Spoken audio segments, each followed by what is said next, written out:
Good day, this is Nurse Marcia, and welcome to Part 3 of our Pediatrics NCLEX-RN series, where we'll tackle the most frequently tested and high-yield topics on pediatric infectious diseases. Today, we'll cover essential conditions like measles, mumps, rubella, scarlet fever, rheumatic fever, varicella, pertussis, meningitis, and vaccination schedules. If you missed Part 2 on pediatric gastrointestinal disorders, the link is in the description below. Let's dive in and get you exam ready. Question 1.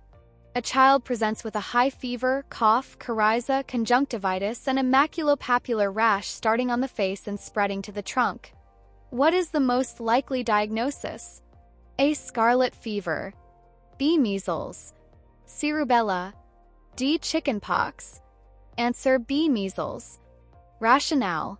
The measles, caused by the measles virus, presents with the 3 C's, cough, coryza, and conjunctivitis, high fever, and a rash that begins on the face before spreading to the trunk and extremities. Complex spots, white lesions inside the cheeks, appear during the prodromal stage. Scarlet fever presents with a sandpaper-like rash and strawberry tongue. Rubella causes a fine pink rash but lacks the 3 C's, and chickenpox is characterized by a vesicular rash in various stages. Question 2. Which complications are associated with mumps? Select all that apply. A. Orchitis. B. Pancreatitis. C. Meningitis. D. Rheumatic fever. E. Sensorineural hearing loss. Answer A, B, C, E. Rationale.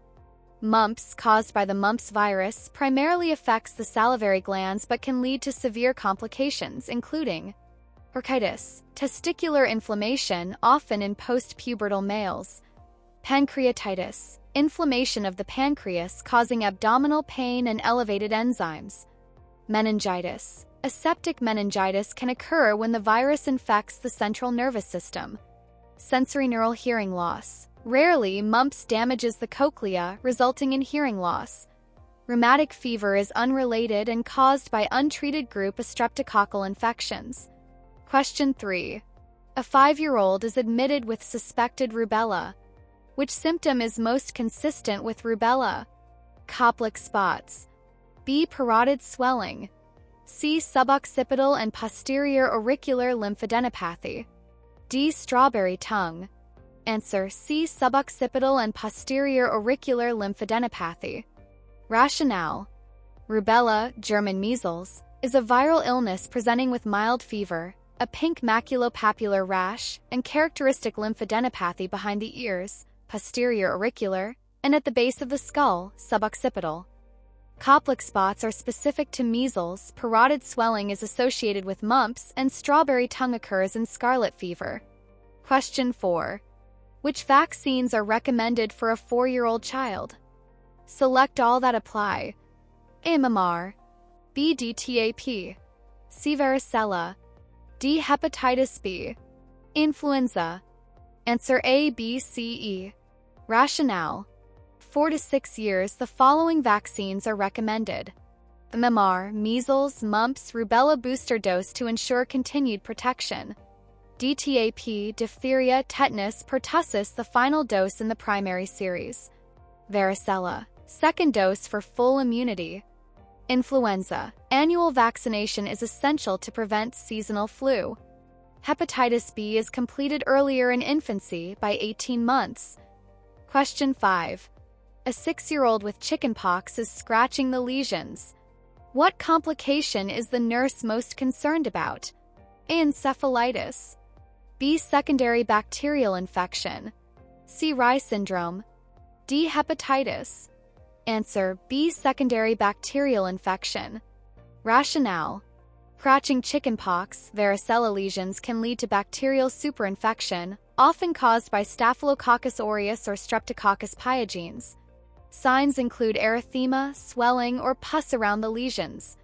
Encephalitis and Rye syndrome are rare complications of varicella, and hepatitis is not commonly associated. Question 6. Which symptoms are consistent with scarlet fever? Select all that apply. A. Sandpaper-like rash. B. Sore throat.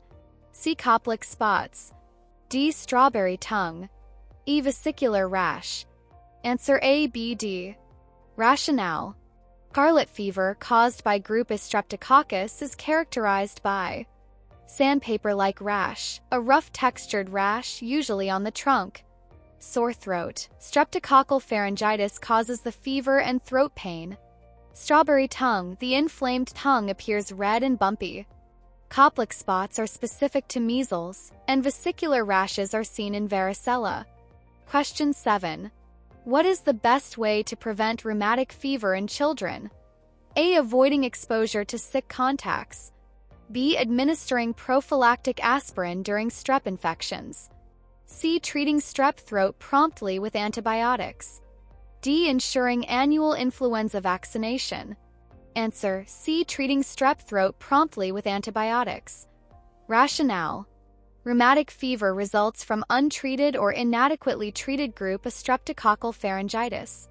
Antibiotics, e.g. penicillin, prevent the immune-mediated complications of rheumatic fever, including carditis and joint inflammation.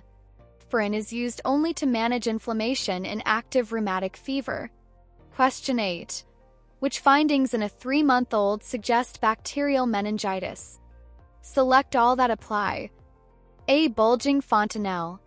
B. High-pitched cry. C. Positive Koenig's sign. D. Poor feeding.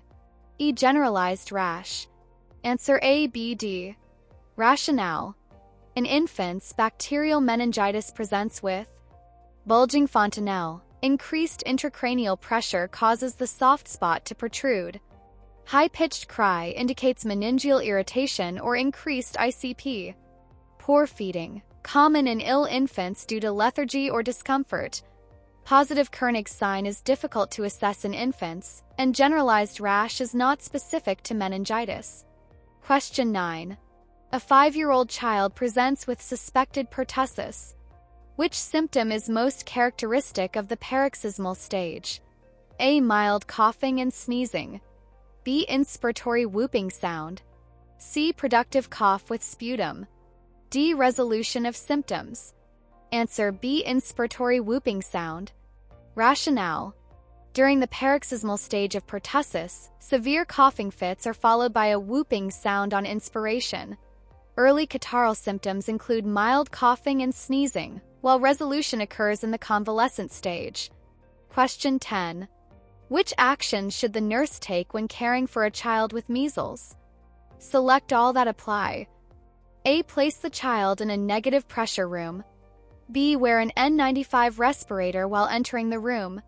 C. Notify the health department. D. Administer acetaminophen for fever. E. Administer the MMR vaccine immediately. Answer: A, B, C, D. Rationale: for measles, negative pressure room and N95 respirator, required for airborne precautions to prevent transmission. Notify the health department. Measles is a reportable disease. Administer acetaminophen, provides fever relief and comfort. MMR vaccine is not administered during active illness but used for prevention. Question 11. A 7-year-old presents with fever, nuchal rigidity, and photophobia. The nurse suspects bacterial meningitis. What is the priority intervention? A. Place the child in a private room with droplet precautions. B. Initiate airborne precautions immediately. C. Start intravenous fluids to treat dehydration. D. Delay antibiotics until a lumbar puncture is performed. Answer: A. Place the child in a private room with droplet precautions. Rationale: bacterial meningitis, often caused by Neisseria meningitidis, spreads via respiratory droplets. Droplet precautions are essential to prevent transmission, including a private room and mask use within 3 feet of the patient. Antibiotics must be initiated promptly, even if a lumbar puncture is pending. Airborne precautions are unnecessary for meningitis unless there's a concurrent airborne infection, e.g. tuberculosis. While intravenous fluids may be needed, they are not the immediate priority over infection control. Question 12. A child with chickenpox, varicella, develops lethargy, a productive cough, and difficulty breathing. Which complication should the nurse suspect? A. Pneumonia. B. Encephalitis. C. Rye syndrome. D. Secondary bacterial infection. Answer A. Pneumonia. Rationale: pneumonia is a severe complication of chickenpox, especially in immunocompromised patients or those with widespread varicella. Symptoms such as a productive cough, lethargy, and respiratory distress point to varicella pneumonia, which can be life-threatening. Encephalitis would cause neurological signs. Rye syndrome is associated with aspirin use, and bacterial superinfections typically affect skin lesions. Question 13. True or false? Rubella is transmitted through respiratory droplets, and droplet precautions are sufficient to prevent its spread. Answer true. Rationale: Rubella, German measles, is a contagious viral illness spread via respiratory droplets. Droplet precautions, including wearing surgical masks and maintaining physical distancing, effectively prevent transmission. Pregnant women are particularly vulnerable due to the risk of congenital rubella syndrome in fetuses. Question 14. True or false? Scarlet fever is caused by the group Streptococcus bacteria, which produces a toxin responsible for the characteristic rash. Answer true. Rationale: scarlet fever results from infection with group Streptococcus, Streptococcus pyogenes. The bacteria produce an erythrogenic toxin, which causes the classic sandpaper-like rash. The illness often follows streptococcal pharyngitis and includes symptoms such as a fever, sore throat, and strawberry tongue.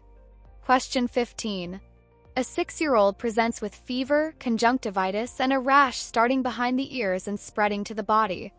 Which isolation precaution is appropriate? A. Airborne precautions. B. Droplet precautions. C. Contact precautions. D. Standard precautions. Answer A. Airborne precautions. Rationale: measles is one of the most contagious infectious diseases, spreading via airborne particles that can linger in the air for hours. Airborne precautions include placing the patient in a negative pressure room and requiring N95 respirators for caregivers.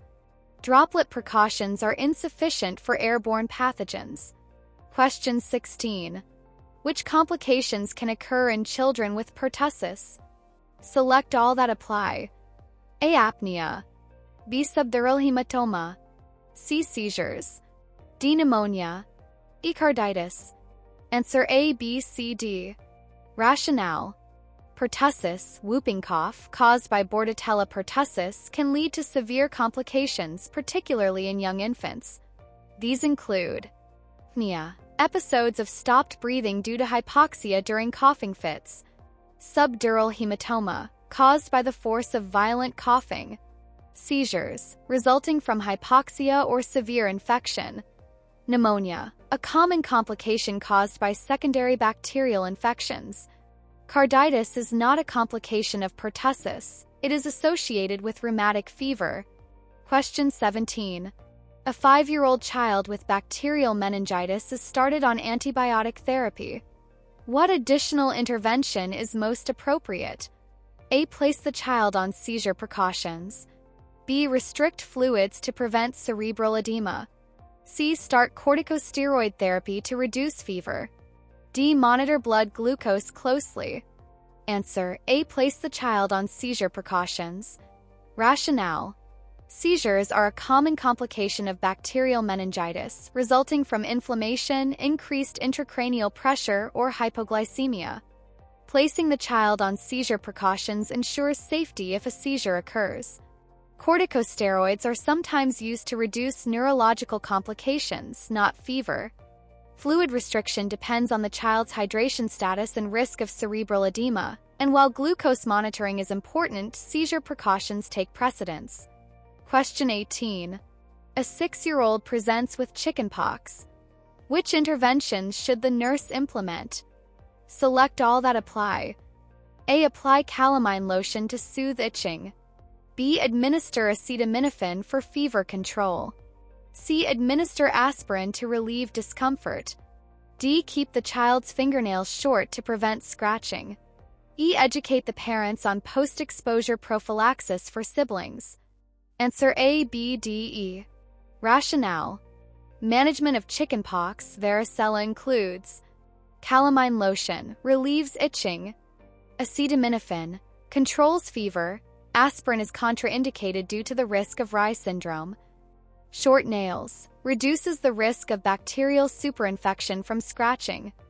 Educating parents ensures siblings receive vaccination or post-exposure prophylaxis as needed. Question 19. Which symptoms suggest severe dehydration in a pediatric patient? Select all that apply. A. Sunken eyes. B. Lethargy. C. Normal capillary refill time. D. Absence of tears.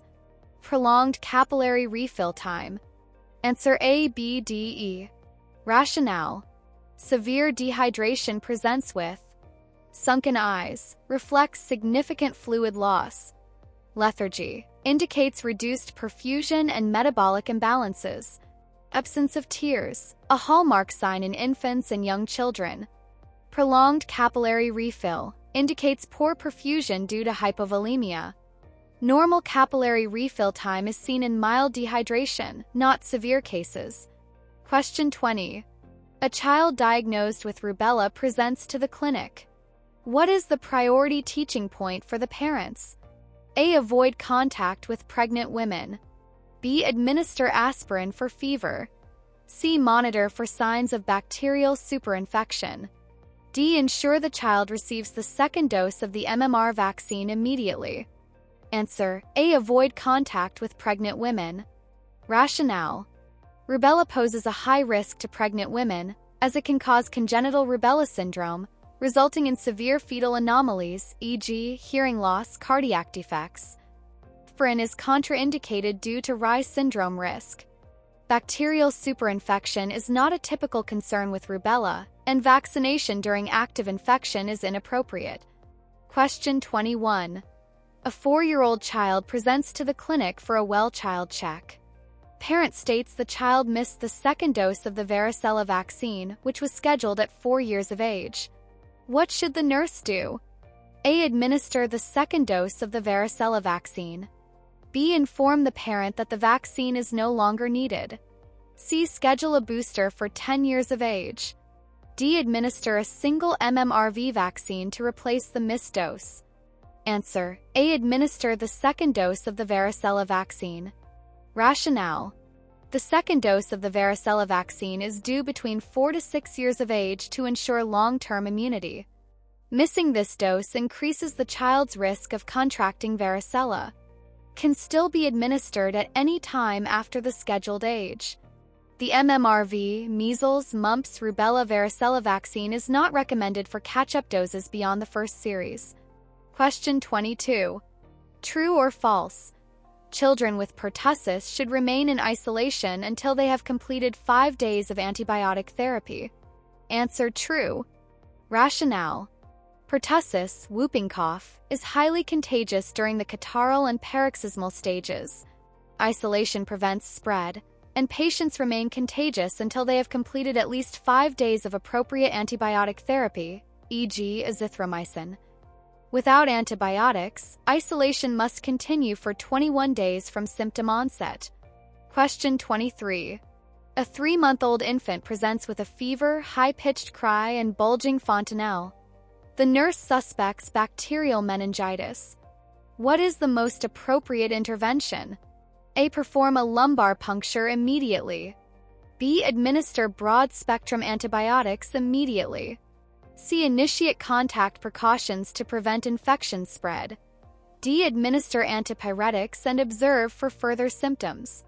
Answer B. Administer broad-spectrum antibiotics immediately.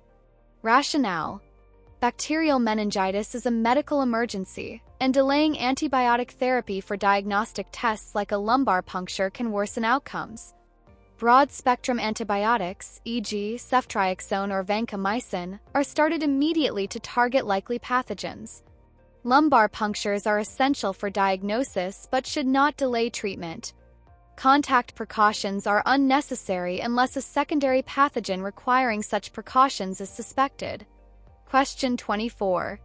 Which symptoms would support a diagnosis of rheumatic fever in a child with a recent history of streptococcal pharyngitis?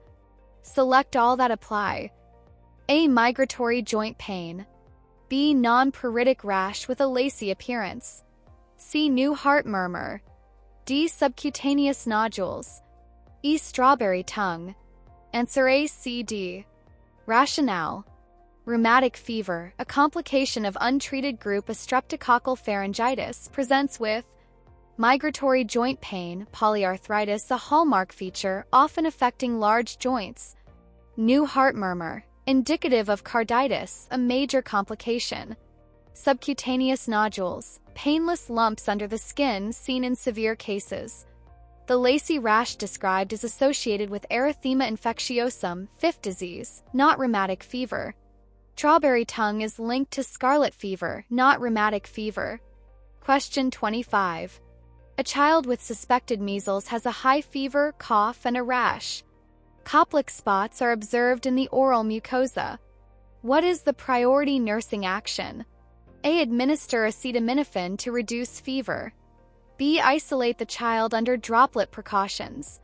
C. Initiate airborne precautions immediately. D. Notify the school to inform other parents. Answer: C. Initiate airborne precautions immediately. Rationale. Measles is a highly contagious airborne disease, and isolation under airborne precautions, negative pressure room N95 respirator use is required to prevent transmission. Fever control is supportive, but infection control takes precedence. Notifying the school and community is important but occurs after the child is appropriately isolated. Thank you for joining me for Part 3 of our Pediatrics NCLEX-RN series on pediatric infectious diseases. I hope these high-yield questions and in-depth rationales have boosted your confidence for the exam. If you missed Part 2, Pediatric Gastrointestinal Disorders, check out the link in the description below. Don't forget to like, subscribe, and hit the notification bell so you're ready for Part 4, Hematologic Disorders. Keep going, you're one step closer to success.